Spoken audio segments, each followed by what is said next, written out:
এরপরে প্রশ্ন হলো, মহিলাদের তালিম কি জায়েজ আছে, এই বিষয়ে একটু বলেন। মসজিদে দুর্গন্ধযুক্ত মশার কয়েল জ্বালানো যাবে কি? আমাদের বিয়ে হয়েছে বেশি দিন হয়নি, একসময় ভালোই মিল মোহাব্বত ছিল, সম্প্রতি মনোমালিন্য লেগেই থাকে, কোন আমল বলে দিবেন কি? আচ্ছা, এরপরে প্রশ্ন হলো, মানুষ নামাজ পড়তে চায় না, কিয়ামতে তাদের কি অবস্থা হবে? নারীরা নামাজ পড়তে চায় না, তাদের কি অবস্থা হবে কিয়ামতের দিন? ভাই, বয়সে বড় মেয়ে বিয়ে করলে সুন্নতের কাতারে পড়বে কিনা? এরপর প্রশ্ন হলো, মাতা পিতার মৃত্যুর পর সম্পত্তির ভাগ ছেলে ও মেয়ের কাছে কিভাবে দেয়া হবে? খানা খাওয়ার সময় সালাম দেওয়া যাবে কিনা? চাঁদ দেখে চাঁদকে সালাম দিলে নাকি চোখের জ্যোতি বাড়ে, কথাটা সত্য কিনা? ট্রেনে টিকিট না কেটে ভ্রমণ করলে পাপ হবে কিনা? কেবলার দিকে মলমূত্র ত্যাগের বিধান কি? কেবলার দিকে পেশাব এবং পায়খানা করা এটা নিষিদ্ধ, হাদিসে নিষেধ রয়েছে। অতএব কেবলার দিকে মল ত্যাগ করা, পেশাব ত্যাগ করা সেটা উন্মুক্ত জায়গায় যেমন নিষিদ্ধ, টয়লেটের ভিতরেও নিষিদ্ধ। পশ্চিম দিকে কেবলার দিকে, আমাদের সাধারণত পশ্চিম দিকে কেবলা, সেজন্য আমাদের জন্য পশ্চিম দিক মানে কেবলা। পৃথিবীর যে সমস্ত প্রান্তের মানুষের জন্য কেবলা যেদিকে, তাদের জন্য সেটি প্রযোজ্য হবে। অথবা আমরা পশ্চিম দিক না বলে কেবলার দিক বলি। কেবলার দিকে ফিরে বসে পেশাব করা কিংবা মল ত্যাগ করা এটা যেমন নিষিদ্ধ, কেবলার দিকে থুতু ফেলাটাও নিষিদ্ধ। থুতু ফেললে নিচের দিকে ফেলবেন, অথবা সবচেয়ে উত্তম বাম পাশে ফেলবেন বা অন্য কোনো দিকে ফেলবেন, কিন্তু কেবলার দিকে ফেলবেন না। যদি কেবলার দিকে ফেলেন তাহলে সেক্ষেত্রে গুনাহ হবে। হাদিসে নবী করিম সাল্লাল্লাহু আলাইহি ওয়াসাল্লাম বলেছেন, যে ব্যক্তি কেবলার দিকে থুতু ফেলবে, কিয়ামতের ময়দানে সে এমন অবস্থায় আসবে যে তার সে থুতু, তার শেষ লেশা, কাশি যেগুলো সে কেবলার দিকে ফেললো, এগুলো তার কপালে থাকবে। এটা তার জন্য একটা অপমান, লাঞ্ছনা, এটা তার একটা শাস্তি হবে। অতএব ইমানদার এই বিষয়গুলোকে সাবধান থাকবে। কেবলার সম্মানার্থে আমরা না কেবলার দিকে থুতু, কফ ইত্যাদি ফেলবো, না সেদিকে পেশাব বা পায়খানা করব। যদি কোনো জায়গায় আপনি ফেসে যান, কথার কথা কোনো, আজকাল অনেক টয়লেটে দেখা যায় যারা নির্মাতা তারা খেয়াল করেন না, দেখা যায় এমন ভাবে প্যান বা কমোড বসিয়েছেন যে কেবলার দিকেই ফেরানো। তাহলে সেক্ষেত্রে আপনি নিজের পজিশনকে চেঞ্জ করে যাতে কেবলার দিকে না হয় সেই চেষ্টাটা করে আপনি মলমূত্র ত্যাগ করার চেষ্টা করবেন। যদি একান্ত নিরুপায় করে ফেলেন, না জেনে করে ফেলেন, তাহলে আল্লাহর কাছে তওবা করুন, ইনশাআল্লাহ মাফ হবে। এটার কারণে যে বড় কোনো কাবিরা গুনাহ হবে ব্যাপারটা সেরকম। এরপরে প্রশ্ন হলো, মসজিদে দুর্গন্ধযুক্ত মশার কয়েল জ্বালানো যাবে কিনা? মসজিদে যে সমস্ত মশার কয়েল আমরা ব্যবহার করি মশা তাড়াবার জন্য, এই মশার কয়েলগুলো দুই প্রকার। কিছু আছে যেগুলোতে দুর্গন্ধ আছে, যথেষ্ট পরিমাণ কষ্ট হয় গন্ধে, আর কিছু আছে যেগুলোতে এত গন্ধ নাই, বরং সেগুলোতে এক ধরনের সুগন্ধি এরকম কিছু একটা অনুভব করা যায়। যে কয়েলে দুর্গন্ধ আছে, যেটা শুকলে আপনার কষ্ট হয়, এরকম কয়েল মসজিদে ব্যবহার করা জায়েজ নাই। এগুলো মসজিদে ব্যবহার করা যাবে না। যদি করেন তাহলে সেক্ষেত্রে মসজিদের আদব নষ্ট করার গুনাহ হবে, শামিল হবে। কারণ নবী করিম সাল্লাল্লাহু আলাইহি ওয়াসাল্লাম বলেছেন, তাতাআযাল মালায়েকা বিমা ইয়াতাআযা বিহি বনু আদম। মানুষ যে সমস্ত কারণে কষ্ট পায়, যেগুলোর গ্রানে, যেগুলোর দুর্গন্ধে মানুষের কষ্ট হয়, ওই সমস্ত বস্তুর দুর্গন্ধে ফেরেশতাদেরও কষ্ট হয়। অতএব মসজিদে যদি দুর্গন্ধ থাকে, সেটা মানুষের যেমন কষ্টের কারণ হয়, আল্লাহর ঘর মসজিদে অনেক ফেরেশতারা থাকেন, তাদেরও কষ্ট হয়। এই জন্যই কাঁচা পেঁয়াজ খেয়ে নবী করিম সাল্লাল্লাহু আলাইহি ওয়াসাল্লাম সরাসরি মসজিদে আসতে নিষেধ করেছেন। কাঁচা পেঁয়াজ খেলে মুখের দুর্গন্ধ দূর করে তারপরে মসজিদে আসার নির্দেশ করেছেন। কেন? কারণ এতে ফেরেশতাদের কষ্ট হয়। বিধায় কয়েল যদি জ্বালান আর সেখানে যদি দুর্গন্ধ থাকে, তাহলে সেক্ষেত্রে এটি মানুষেরও কষ্টের কারণ, ফেরেশতারও কষ্টের কারণ, সেজন্য এটা জ্বালানো জায়েজ নাই।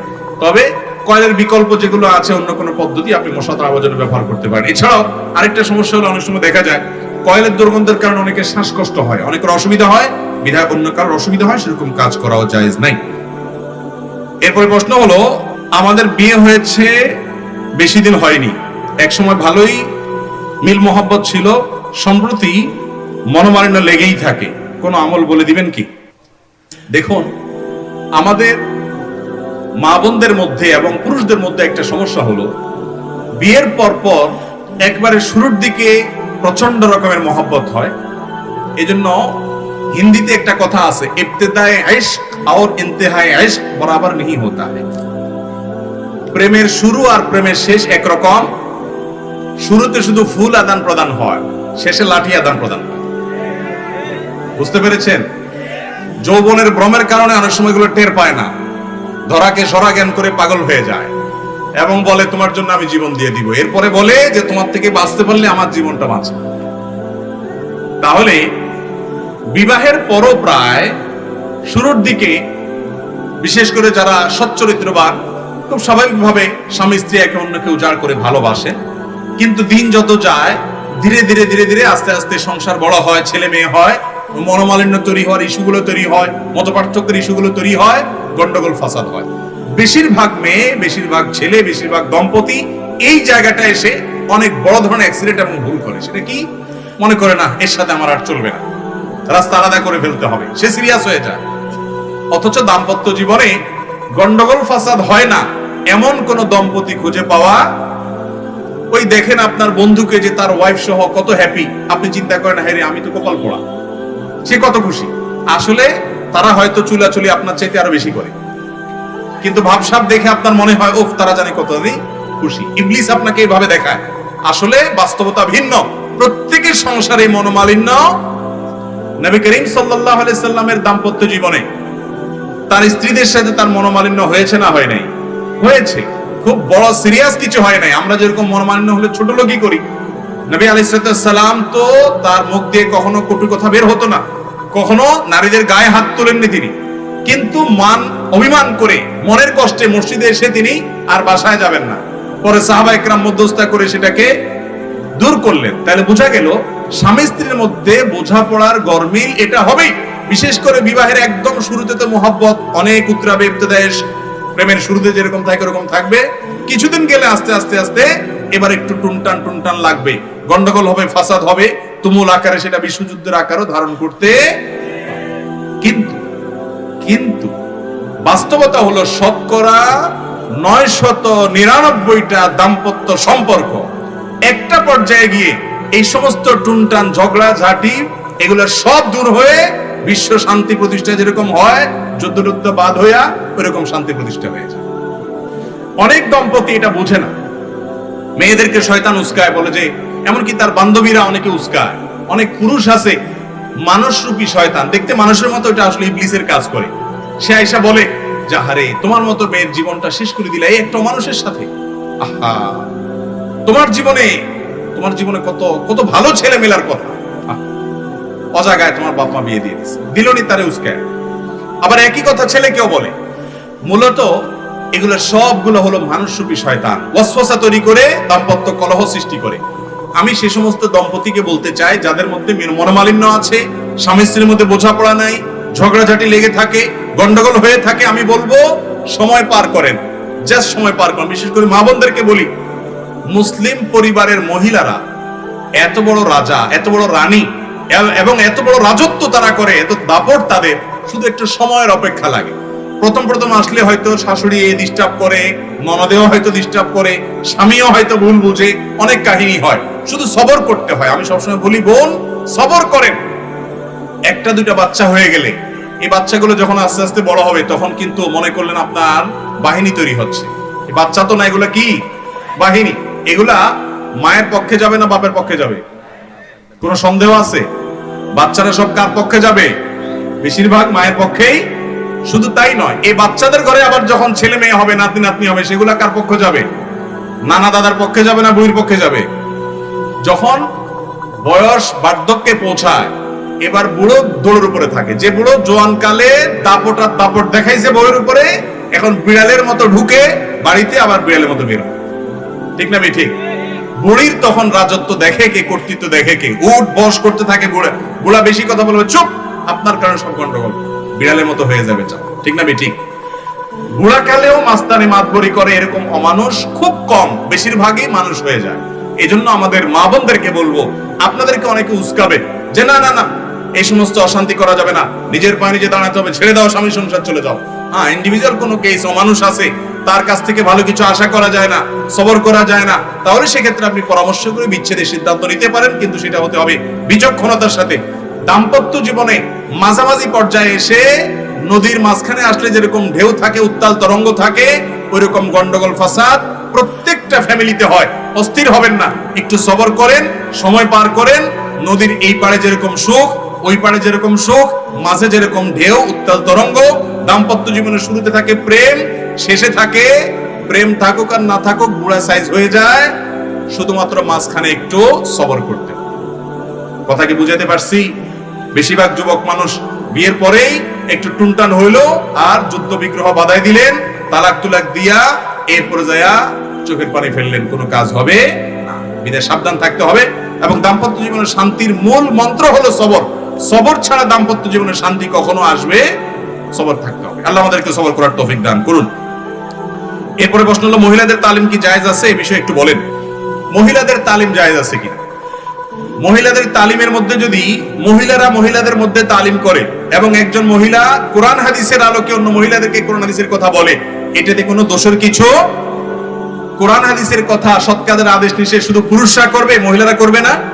কিন্তু মহিলাদের তালিমের নামে যদি এক জেলা থেকে আরেক জেলা চলে যান, মাহরাম ছেড়ে চলে যান, সংসার ছেড়ে চলে যান, ছেলে মেয়ে স্ত্রী, ছেলে মেয়ে স্বামী, বাবা ভাই, কারোর কমান্ড না মানেন এবং আপনি একেবারে পুরাই লাইন ছাড়া হয়ে যান এবং নিজে স্বয়ং সম্পন্ন হয়ে যান, সেটা কিন্তু জায়েজ হবে।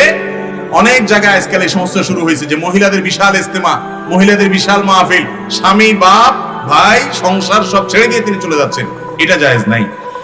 এরপরে প্রশ্ন হলো, মহিলাদের মাসিক হওয়া অবস্থায় দুরূদ ইব্রাহিম পড়া যাবে কিনা? যাবে। মহিলাদের মাসিক অবস্থায় যে কোনো জিকির আজকার করা যাবে, দুরূদ পড়া যাবে, দুরূদ ইব্রাহিম পড়তে কোনো অসুবিধা নাই।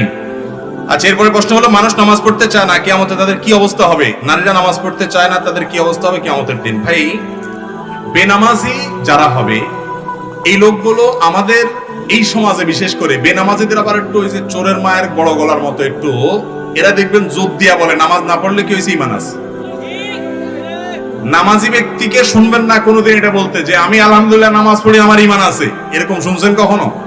কিন্তু বেনামাজিরে শুনবেন যে নামাজ না পড়লে কি হয়েছে, ঈমান আছে। ওই যে কয় না চোরের মায়ের গলা একটু বড়, ব্যাপারটা এরকম। দেখেন, নামাজ না পড়লে ইসলামে তার কোনো হিস্সা থাকে? ওমর রাদিয়াল্লাহু তাআলা বলছেন এটা, লা হাজ্জা ফিল ইসলামি লিমান তারাকাস সালাহ। ভালো করে শুনে রাখেন, যে ব্যক্তি নামাজ ত্যাগ করে ইসলামে তার কোনো হিস্সা নাই। অনেক ইমামদের মতো ইচ্ছাকৃত নামাজ না পড়লে সে ইসলাম থেকে খারিজ হয়ে যায়। ইমাম আবু হানিফা রাহিমাহুল্লাহর মত হলো, আর অনেকে আমার মত হলো, যদি আপনি নামাজ না পড়েন কিন্তু আপনার মতো অপরাধ বোধ কাজ করে, এর ফলে আপনি ইসলাম থেকে খারিজ হবেন না। কিন্তু একজন ইমানদার কখনো নামাজ না পড়ে থাকতে পারে। কুফর এবং শিরকের মাঝে একজন মুসলমানের পার্থক্যের দেয়ালই হলো নামাজ। যে নামাজ পড়ে সে মুসলমান, যে নামাজ না পড়ে নিজেকে সে মুসলমান দাবি করার অধিকার নৈতিকভাবে রাখে না। মুসলমান অন্য যাই করুক না করুক নামাজটা পড়তেই হবে। এজন্য নামাজের উপরে গাফলতি করা যাবে না। কিয়ামতের দিন অত্যন্ত বড় ধরনের কাফের, নমরুদ, হামান, ফিরাউন এদের সাথে হাসর হবে বেনামাজিদের। আল্লাহ তাআলা আমাদেরকে নামাজ পড়ার তৌফিক দান করুন। রমজান মাসে ফজর নামাজের পরে যদি স্বপ্নদোষ হয়, রমজান মাসে ফজর নামাজের পরে আপনি ঘুমাইছেন, যদি স্বপ্নদোষ হয় তাতে রোজা ভঙ্গ হবে। কারণ এটা আপনার ইচ্ছায় না, এটা আপনার ইচ্ছায়। স্বপ্নে আপনি বউয়ের সাথে তুমুল ঝগড়া করেছেন, আরেকজনের সাথে ঝগড়া করেছেন, মারামারি করেছেন, গন্ডগোল ফাসাদ করেছেন, এই একটা জায়গায় যা খুশি তা করছেন। খুশি তো না, মানে যা দেখার যা দেখছেন, এর কোনোটার জন্য আপনাকে দায়িত্ব নিতে হবে না। অতএব স্বপ্নদোষ যদি হয় রমজান মাসে দিনের বেলায়, তাতে কোনো অসুবিধা নাই। মানে আবার এটা বুঝেন না যে গোসল করা লাগবে। গোসল ফরজ হবে ঠিকই, অতএব গোসল করতে হবে, কিন্তু আপনার রোজা ভাঙবে না। বয়সে বড় মেয়ে বিয়ে করলে সুন্নতের কাতারে পড়বে কিনা? কোন ছেলে যদি কোনো মেয়েকে বিয়ে করে, সে মেয়ের বয়সটা নিজের চাইতে বয়সে বেশি এরকম, অথবা যদি কোনো মেয়ে বিধবা হয়, তাকে বিয়ে করে, তালাক প্রাপ্তা কিন্তু ভালো মানুষ, তার কোনো দোষ নাই, জামাই হয়তো স্বামী হয়তো জালেম ছিল, তাহলে এরকম মেয়েকে বিয়ে করলে অনেক বড় সওয়াব হবে। আমাদের সমাজের কিছু অনাচার আছে।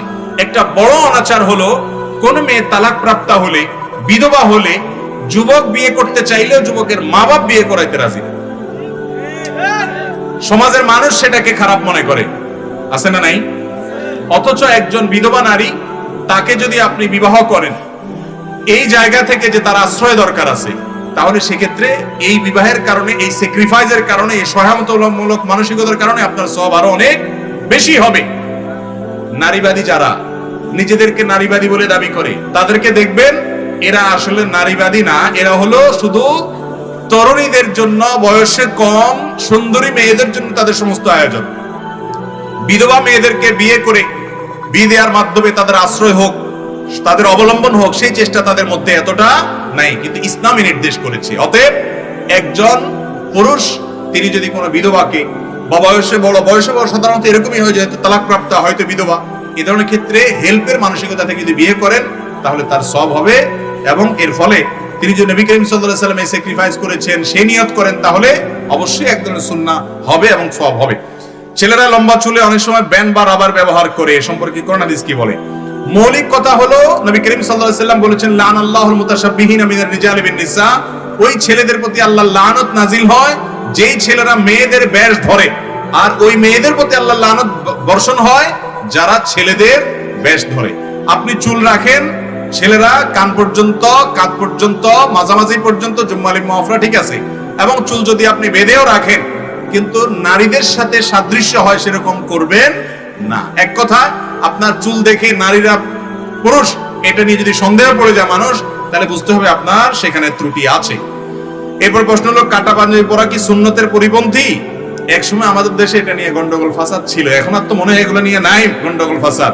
একসময় বলা হয়তো যে না, পাঞ্জাবি গোল হলে সুন্নত সম্মত, ফাড়া হলে সুন্নাহ বিরোধী।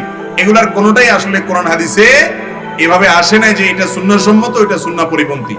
কোরআন হাদিসে নারী পুরুষের জন্য ড্রেস কোড দেওয়া আছে, এমনকি এই যে আমরা জুব্বা পড়তেছি, এই জুব্বাটা পরলে সুন্নত হবে, আদায় হবে, না হলে আদায় হবে না, ফাড়া পড়লে আদায় হবে না।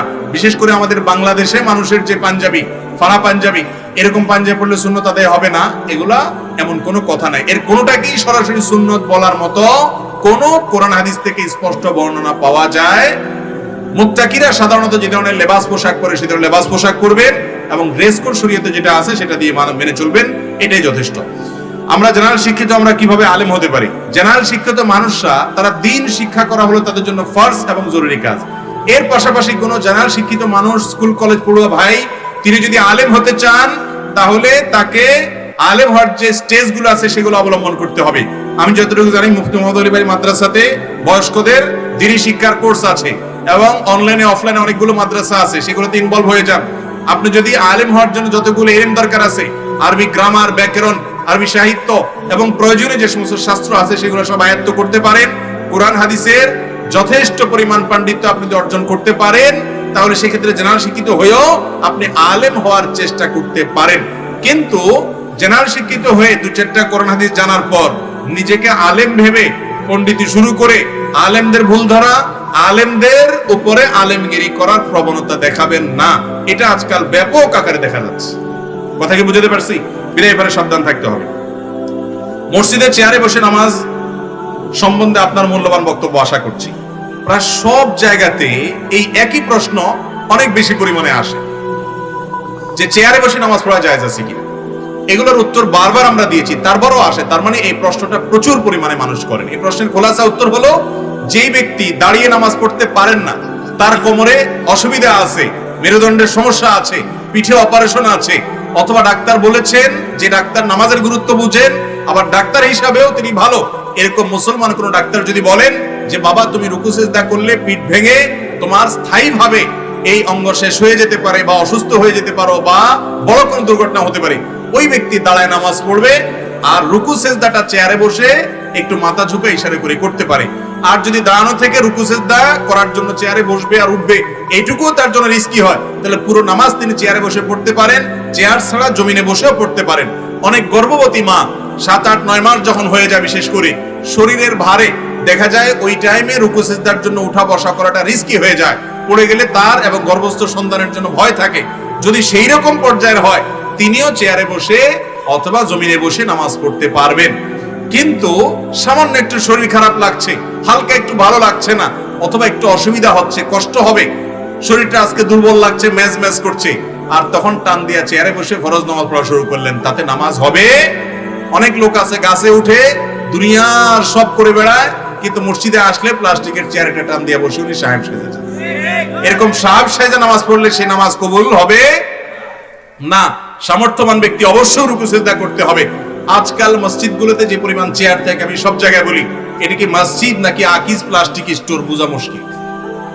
এত পরিমাণ প্লাস্টিকের চেয়ার থাকে, কিন্তু ভাই এত চেয়ার কেন থাকবে? আজ থেকে 10 বছর 5 বছর আগে মসজিদে এত চেয়ার ছিল, তার মানে এত কোমর ব্যথা রোগী ছিল। এখন এত কোমর ব্যথা রোগী কোথা থেকে আসছে? হয়তো রোগের পরিমাণ বেড়েছে, হতে পারে, কিন্তু আমাদের অনেকে জেনে জেনে কারণে চেয়ারে বসে নামাজ পড়া শুরু করে দেয়, সেটাও সত্য। অতএব সাবধান থাকতে হবে। এরপরে প্রশ্ন হলো, আমি জেনারেল পড়ুয়ার ছাত্র, পড়াশোনার পাশাপাশি কোরআনের ভাষা বোঝার জন্য আরবি ব্যাকরণ শেখার প্রতি প্রবল আগ্রহী। প্রাথমিকভাবে আমি কিভাবে শুরু করব? আমি আপনাকে বলবো, আপনি ভুল পথে আছেন। আরবি ভাষা শেখার জন্য, বিশেষ করে কোরআনের ভাষা বোঝার জন্য ব্যাকরণ শেখার কসরত করতে যাবেন না। এটা আপনি করতে পারেন, কিন্তু এই পথে গেলে আপনার জন্য কষ্ট হবে অনেক বেশি। আজকাল কোরআনের ভাষা বোঝার জন্য অনেকগুলো কোর্স বের হয়েছে আলহামদুলিল্লাহ। বাংলাদেশ থেকে, ইংল্যান্ড থেকে, সৌদি আরব থেকে, বিভিন্ন দেশ থেকে আমাদের স্বদেশী ভাইয়েরা অনেকগুলো কোর্স পরিচালনা করেন। এই সমস্ত কোর্সগুলোতে আপনারা ইনভলভ হয়ে যেতে পারেন। লন্ডন থেকে বোঝা ডক্টর আবুল কালাম আজাদ, তিনি সাফিরুল কোরআন করেন। আবার আমাদের এস এম নাহিদ হাসান নামে একজন ইঞ্জিনিয়ার, তিনি একটা কোর্স করেন। মুস্তাফা ভাই একটা কোর্স করেন। ডক্টর মঞ্জুরুল্লাহের কোর্স আছে, আর অন্যান্য ওলামা ইকরামের কোর্স আছে। এই সমস্ত কোর্সগুলোর মাধ্যমে আপনি আরবি ভাষা, বিশেষ করে কোরআনের ভাষা শেখার জন্য চেষ্টা করতে পারেন। অনেক সহজ আলহামদুলিল্লাহ। ব্যাকরণ শিখে যদি আরবি শিখতে চান, তাহলে আপনাকে 2 থেকে 3 বছর সময় হাতে নিয়ে জার্নি শুরু করতে হবে। আর শুধু কোরআন বুঝতে চান, 2-4-6 মাসের মাধ্যমে কোরআনের 30 থেকে 40 বা 50% পর্যন্ত আপনি কোরআন বুঝবেন। বিশেষ করে রমজান আসছে, তেলাওয়াত যখন বুঝবেন খতম তারাবিতে, অন্যরকম একটা মজা পাবেন। আর না বুঝলে আপনার সে স্বাদটা হবে না। বিধায় বোঝার চেষ্টা করা উচিত। এরপর প্রশ্ন হলো, মাতা পিতার মৃত্যুর পর সম্পত্তির ভাগ ছেলে ও মেয়ের কাছে কিভাবে দেয়া হবে? মা বাবার মৃত্যুর পর মা অথবা বাবা যিনি হন না কেন, তার পরিত্যক্ত সম্পদ যেগুলো রেখে যাবেন, এগুলা ছেলেরা এবং মেয়েদের মধ্যে বন্টন হবে এইভাবে। ধরুন কথার কথা, একজন মেয়ে আছে, 2জন ছেলে আছে, তাহলে সেক্ষেত্রে একজন মেয়ে যে পরিমাণ সম্পদ পাবে, একজন ছেলে তার দ্বিগুণ পাবে। ফর এক্সাম্পল, 2 ছেলে 1 মেয়ে আছে, আর কেউ নাই, ওয়ারিসদের মধ্যে আর কেউ নাই ধরেন, বা অন্য কেউ প্রাপক নাই, তাহলে সেক্ষেত্রে সমুদয় সম্পত্তির মূল্য ধরে সেখান থেকে সেটাকে ভাগ করবেন হলো 5 ভাগ। মেয়ে পাবে 1 ভাগ, আর 2 ছেলে পাবে 2 ভাগ, 2 ভাগ 4 ভাগ, তাহলে মোট 5 ভাগ হবে। এইভাবে আনুপাতিক হারে বন্টন হবে। তবে দেখতে হবে অন্য কেউ আছে কিনা, কারণ অন্য কোনো লোক থাকলে তাদেরও ভাগ থাকতে পারে। যিনি মারা গেছেন তার মা থাকলে তিনি ভাগ পাবেন, তার স্ত্রী থাকলে তিনি ভাগ পেতে পারেন, স্বামী থাকলে, তার ভাই থাকলে অন্য কারো ভাগ থাকতে পারে। বিশদ জানতে হবে। এগুলো শর্টকাট প্রশ্ন উত্তর থেকে সমাধান নেওয়া যাবে না, মৌলিক নীতিমালা জানা যাবে। ছেলে এবং মেয়ের মধ্যে সম্পদের যে ভাগ আছে সেটা ঠিক করে দিবেন। আমি প্রায় সময় বলি, আমাদের সমাজে নামাজি, রোজাদার, হজ আলা, যাকাত দেনেওয়ালা, ওয়াজ করেন না, ওয়াজ শুনেন না, বহুত লোক পাওয়া যায়, কিন্তু বাবা মায়ের সম্পদে বোনের সম্পদ, বোনের হক যতটুকু দেওয়া আছে সম্পূর্ণ হিসেব করে বুঝাই দিয়েছে বা দিবে এরকম প্রতিজ্ঞা করে, সেরকম সুপুরুষ, সেরকম ইমানদারের সংখ্যা অনেক কম। বাংলাদেশে যত জমি আছে, জমির দলিলগুলো যারা ঘাটাঘাটি করেন, অভ্যাস আছে, একটু দেখেন, অ্যানালাইসিস করেন, এবং এই ব্যাপারে সম্ভবত জরিপও আছে। বাংলাদেশে টোটাল ল্যান্ড বা জমির মালিকানা প্রায় সবগুলোই ছেলেদের নামে, মেয়েদের নামে জমির মালিকানা খুবই কম। অথচ মেয়েদের সংখ্যা ছেলেদের চাইতে তো কম না বাংলাদেশে। সেক্ষেত্রে তো মেয়েদের 50%, ছেলেদের মিনিমাম 50% জমিতে নাম থাকার কথা ছিল। এর একমাত্র কারণ হলো যারা দিনদার, নামাজ কালাম পড়ে, তারাও বোনের হকটারে ঘুরায় গাড়ায় খেয়ে ফেলে। ঘুরায় গাড়ায় খাওয়া বুঝেন? ঘুরায় খায় কেমনে? যেমন কথার কথা, বোনকে ডেকে আনে, আইনা বলে, বোন এখন বাবা তো দুনিয়া থেকে চলে গেছেন, আল্লাহ নিয়ে গেছে, তার সম্পদ এগুলো রাখছে, কোরআন হাদিস অনুযায়ী তো তোমার আসলে এরকম পাওনা হয়, এখন আল্লাহ তো তোমাদেরকে অনেক দিছে, এখন আমাদের তো যে ভাইদের অবস্থা দেখতেছো, তারপরেও আমরা তোমাদেরকে দিয়ে দিতে চাই, তোমরা কি বলো? এমন একটা সিন ক্রিয়েট করে, বোন তখন বাধ্য হয় বলতে, ভাই থাক থাক, লাগবে না, আপনি রাখিয়ে দেন, আমি খুশি আছি। তখন বলে, আচ্ছা আলহামদুলিল্লাহ, এবার 60 টাকা কিনে বোন বিদায় দিয়ে। এই বাটপারে আছে না নাই? আবার একটা জাল হাদিস বানাইছে মেয়েদের জন্য, বলে যে মেয়েরা বাবার বাড়ির সম্পদ নিলে এটা সয় না, এটা কি করে না, চোর ডাকাইতে তো এত বাটপার হয় না। আপনি একই বাপের সন্তান হয়ে আপনি নিয়ে মাশাআল্লাহ আপনার সইবে, কিন্তু মেয়ে নিলে তার কি করবে না, সইবে না। জুলুম এবং হারাম কাজ। মেয়েরা নিতে চায় না, এটা বাস্তবতা। আপনি আপনার বোনকে দিতে চাইবেন, সে নিতে চাইবে না। কেন নিতে চায় না? এই প্রশ্ন উত্তর আপনাকে বুঝতে হবে। নিতে চায় না এই কারণে, মেয়ে মনে করে, হায়রে বাবার ভিটা যেখানে বড় হয়েছি, যেখানে আমার নানি পোতা আছে, যেখানে ছোটবেলা থেকে শৈশব বাল্যকাল কাটিয়েছি, আমি এই ভিটায় তো বুড়ো বয়সে একটু আসতে চাই, পা মানাইতে চাই। যদি এখান থেকে সম্পদ ভাগযোগ নিয়ে যাই, তখন তো ভাই বলবে তোমার হক তো নিয়ে গেছো, আবার এখানে কি? এই জন্য বাধ্য হয়ে মেয়েরা নিতে চায় না, বলে না ভাই আমি নেব না, দিয়ে দিলাম। মূলত ভাই হিসাবে আপনার দায়িত্ব হলো বোনকে বলা যে, বোন তোমার বাবার সম্পদে, মায়ের সম্পদে যে হক আছে সেটা তুমি বুঝে নাও। এটা নেওয়ার মানে এই নয় যে আমাদের ভাই বোনের সম্পর্ক শেষ হয়ে গেছে, এই সম্পর্ক চিরকালের। আমি তোমার কাছে যাব, তুমি আমার কাছে আসবে, এটা তোমার বাবার ভিটা। এবং ভাগ এখানে বিশেষ করে আসার এবং বেড়ানোর অধিকার ভাইয়ের কাছে বোনের আজীবনের জন্য আছে, এরকম সুযোগ করে দিতে হবে। চেষ্টা করবো তো আমরা ইনশাআল্লাহ। বোনরা নিতে চায় না, এটা আমাদের নিজেদের কাহিনী। অনেক বাপ মা আছে তারা নিজেরাই এই হারামের পথ খোলেন, নিজেরাই হারাম খান এবং হারাম খাওয়ান। মরার আগ দিয়া মেয়েগুলারে ছেলেগুলারে ডাক দিয়া বলে, দেখো মা, তোমাদেরকে তো আল্লাহ অনেক দিছে, এখন তোমাদের ভাইরা তো দেখো এদেরকে তো আল্লাহ দেয় নাই, তো এখন তোমরা কি বলো? তো বাপ মার সামনে মেয়ে আর কি বলবে? এই সমস্ত সিন ক্রিয়েট করবেন না, এগুলো হারাম এবং গুনাহের কথা। মেয়েদের হিসাব পাই পাই করে বুঝাই দিবেন। মোহরের ক্ষেত্রে মেয়েদের সাথে বাটপারি করেন, ধরেন 10 লাখ, এরপর বাসনাতে বলেন যে দেখো ইটালির ভিসা তো আইসাই যাচ্ছে, কত লাগবে তোমার, কিসের 10 লাখ, সবই তো তোমার, এখন তুমি তো মাপ না করে দিলাম, তা আগাইতে পারতেছি। এবার মেয়েরাও আরো বোকা। তখন মেয়েরা সোজা সরল মানুষ, তারা বলে যে ভাই বা স্বামী দেখো, ভাই বললে তালাক হবে না, কিন্তু বলা হাদিসে নিষেধ আছে, কথার কথা। মেয়েরাও তো সোজা সরল, বলবে কি যে দেখো তুমি কি বলো এই সমস্ত, তোমার এসব মোহরের টাকা দিয়ে আমি কি করব? তুমি বাঁচিয়ে থাকলে আলহামদুলিল্লাহ। ওই যে মহব্বতের শুরু ইবতিদায়ে এসে বললাম না যে প্রেমের শুরুতে উতরায়, তো মহব্বতের চোটে ছেড়ে দেয়, দিল আর কি, শেষ। ছেলে তো বাটপারি করে সিন ক্রিয়েট করে ইতালির স্বপ্ন দেখায়া মহারণা মাপ নিয়ে নিছে, শেষ। আমাদের সমাজে মেয়েরাও কি সোজা সরল। আপনারা জানেন আমাদের নবী করিম সাল্লাল্লাহু আলাইহি ওয়াসাল্লামের কন্যা ফাতেমা রাদিয়াল্লাহু তাআলা আনহার সাথে আলী রাদিয়াল্লাহু যখন বিয়ে ঠিক হয়েছে, উনি নিজে নবী করিম সাল্লাল্লাহু আলাইহি ওয়াসাল্লামকে বলেছেন যে আমার মোহরটা আমি আগে বুঝে নিতে চাই। মোহর বুঝে নেওয়ার জন্য দাবি করেছেন। নারীকে কি অধিকার দিয়েছে ইসলাম, দেখেন। আর আমরা মুসলমান প্রধান দেশ হওয়ার পরেও, সমাজ হওয়ার পরেও দেখা যায় মোহরের ব্যাপারে বাটপারি। 10 লাখ 20 লাখ 10 টাকা দেওয়ার ক্ষমতা নাই, 10 লাখ টাকা মোহর ধরে বসে আছে, বাসর রাতে নির্লজ্জের মতো, বেহায়ার মতো, ছোট লোকের মতো যায় মাপ চায়। এই কাপুরুষ বিয়ে করতে বলছে কে? তার জন্য তো বিয়ে আসে না। মোহর দিতে না পারলে যতটুকু পারবেন ততটুকু দিবেন, আর না দিতে পারলে বইয়ের মোহর পরে আস্তে আস্তে শোধ করবেন। সারা জীবন দেনাদায়িক থাকবেন, বউর কাছে ধরা থাকবেন। প্রয়োজন আমি সবসময় পরামর্শ দেই, আর কিছু যদি না পারেন, অনেক যুবক বলে হুজুর এত মোহর ধরে ফেলছে, তখন বুঝি নাই, এখন বুঝছি, এখন কি করব? বউ হয়তো মাদ্রাসা পড়ছে, চালাক, কয় না মাফ করবো না, আস্তে ধীরে দিও, মানে আটকায় রাখে। তখন বউকে বলবেন ঠিক আছে তোমার হাঁড়ি পাতিল ধোয়ার কাজে নিয়োগ দাও, আমাকে প্রতিদিন আমি 1 ঘন্টা করে কাজ করব, এটার বিনিময়ে কিছু টাকা কাটিও। এটা একটা সহজ পদ্ধতি, কিন্তু বউয়ের মোহর দেওয়া ছাড়া উপায় দিতেই হবে, খবরদার। তো মোহর এবং বাবা মায়ের সম্পদ দুটোটাতে মেয়েদেরকে আমরা বঞ্চিত করি, খুবই জুলুমের কথা, অনেক অন্যায় কথা। আমি সবসময় বলি যে বোনদের হক, ফুফুদের হক বুঝাই দেওয়া মুসলমান যদি থাকে, এই মুসলমান হলো খাঁটি মুসলমান হওয়ার একটা অন্যতম মার্কা। সবাই দিবেন তো ইনশাআল্লাহ? আল্লাহ আমাদেরকে বোঝার তৌফিক দান করুন। ভাই রাত অনেক হয়েছে, আমার মনে হয় শেষ করি নাকি? হ্যাঁ, অনেক রাত হয়ে গেছে, 12:30 বেজে গেছে। ভাই প্রশ্ন যেগুলো আছে হাতে, এগুলো ফজর পর্যন্ত দিয়েও শেষ করা যাবে না। আমার সমস্যা নাই, আমি ফজর পর্যন্ত চালাতে পারবো ইনশাআল্লাহ। আমি তো ওই যে বক্তা না, তো চিল্লা লাগে না, তো 2-10 ঘন্টা কথা বলতে পারি, সমস্যা নেই। কিন্তু হ্যাঁ, চালান হুজুর, সমস্যা নেই, ফজর তো পড়া লাগবে না, ফজর পড়া লাগবে না। তাহলে আর সব ওয়াজ যদি আজকে দিয়ে ফেলাই, তা আগামী বছর দাওয়াত দিবেন? চেয়ারম্যান সাহেব দাওয়াত দিবেন?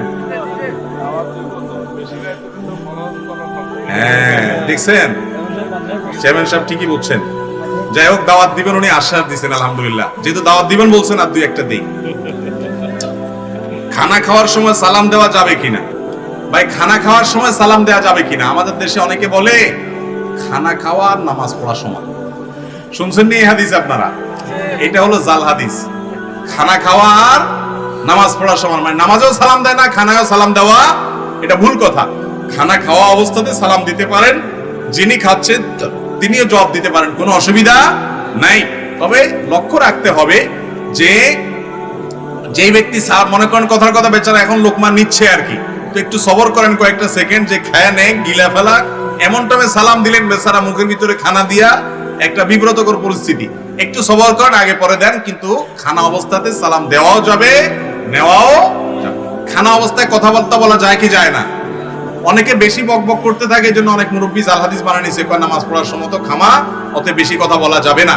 এটা ভুল কথা। তবে হ্যাঁ, অহেতুক অপ্রয়োজনে খেতে বসে অনেক বেশি কথা বলা, এটা স্বাস্থ্যের জন্য ভালো না, শরীয়ত দৃষ্টিকোণ থেকে প্রশংসনীয় না। কিন্তু 2-4টা দরকারি কথা অথবা সালাম আদান প্রদান করাতে কোনো অসুবিধা নাই। এরপরে প্রশ্ন হলো, চাঁদ দেখে চাঁদকে সালাম দিলে নাকি চোখের জ্যোতি বাড়ে, কথাটা সত্য কিনা? চোখের জ্যোতি বাড়ার জন্য চাঁদ দেখে চাঁদরে কি দেয়? সালাম দেয়। কত কুসংস্কার যে আমাদের দেশে আছে আল্লাহ তাআলা জানে। চাঁদ দেখার পর দোয়া পড়বেন, দোয়া পড়বেন আল্লাহুম্মা আহিল্লাহু আলাইনা বিল আমনি ওয়াল ঈমান ওয়াস সালামাতি ওয়াল ইসলাম, কোন কোন riwayat আছে বিল ইউমনি ওয়াল ঈমান। এটা হলো চাঁদ দেখার দোয়া, রব্বি ওয়া রাব্বুকাল্লাহ, এভাবে দোয়া পড়বেন। কোন সালাম কালাম চাঁদকে দেওয়া, মানুষে সালাম দেন না, আপনি চাঁদরে সালাম দিয়ে বেড়াইতেছেন। সালাম দিবেন কাকে? মানুষকে। কোন চাঁদকে সালাম দেওয়ার নির্দেশ ইসলাম আমাদেরকে দেয় নাই। ট্রেনে টিকিট না কেটে ভ্রমণ করলে পাপ হবে কিনা? ও এখানে তো রেল স্টেশন কাছেই বোধ হয়। ভাই, ট্রেনে যদি টিকিট ছাড়া ভ্রমণ করেন তাইলে গুনাহটা বরং আরো বেশি হওয়ার আশঙ্কা আছে। কারণ জাতীয় সম্পদ এটা যে চুরি করে সে হয় জাতীয় চোর। জাতীয় সম্পদের চুরি করলে সে কি হয়? আপনারা জাতীয় নেতা শুনছেন, জাতীয় অনেক কিছু শুনছেন, আজ নতুন এক জাতীয় পরিচয় শুনেন, এর নাম হলো জাতীয় চোর। জাতীয় চোর কারা জানেন? সরকারি সম্পদ আত্মসাৎ করে, ঘুষ খায়, দুর্নীতি করে, আর এই টিকটিক করা পাবলিকের মধ্যে যারা ট্রেনে টিকিট করা ছাড়া চড়ে। বুঝতে পারছেন? এই সবগুলা হলো জাতীয়, কারণ জাতীয় সম্পদ চুরি করলে জাতীয় চোর হয়ে যায়। যদি কখনো আল্লাহ মাফ করুক আগে এরকম করছেন মনে হয়, তাহলে এখন সেই ট্রেনের স্ট্যান্ডিং দাঁড়ানোর টিকিট কেটে ছিঁড়ে ফেলবেন। কয় টাকার চুরি করেছেন হিসাব করবেন, 500 টাকার টিকিট হবে আনুমানিক, তাহলে 500 টাকার টিকিট স্ট্যান্ডিং টিকিট কিনে ছিঁড়ে ফেলায় দেন। কোম্পানির অ্যাকাউন্টে টাকা ঢুকে গেল, আপনি সার্ভিস নিলেন না, তাতে আপনি দায়মুক্ত হয়ে যাবেন। আগে যদি ট্রেনে টিকিট ছাড়া চড়ে থাকেন, এইভাবে আপনি মুক্ত হতে পারেন। আলহামদুলিল্লাহ, প্রশ্নের উত্তর দিতে তো কোনো শেষ করা যাবে না, আজকে থাকুক, এগুলো পরবর্তীতে ইনশাআল্লাহ আমরা দেব। কোরআন এবং হাদিসের আলোকে আমরা যা শুনলাম, জানলাম, বুঝলাম, আল্লাহ তাআলা আমাদের সবাইকে আমল করার তৌফিক দান করুন। জাযাকুমুল্লাহ খাইর ওয়া আখিরু দাওয়ানা।